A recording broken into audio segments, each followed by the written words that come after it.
You showed up today, the rain didn't stop you, but the orders did.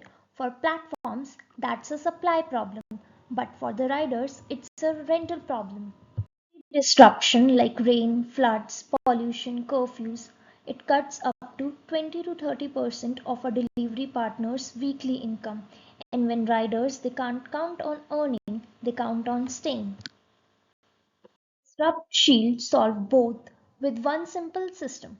A small weekly amount as low as 18 rupees is set aside as income protection.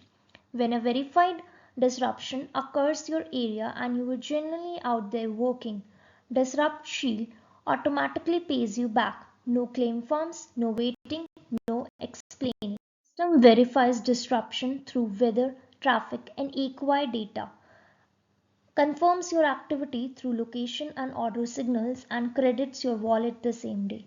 For platforms like Swiggy and Zomato, this is low cost retention engine. 18 to 35 rupees per ride per week versus 800 to 2000 rupees to replace one, capped, control and profitable by design. Partners, it's a clear message. We see the risk you take and we don't let you go home empty handed because of it. You showed up, we have got you. Now we are launching a pilot, 500 riders, one city, 4 weeks, to prove that protecting our riders is not just the right thing to do, but the smartest business decision this monsoon. Thank you.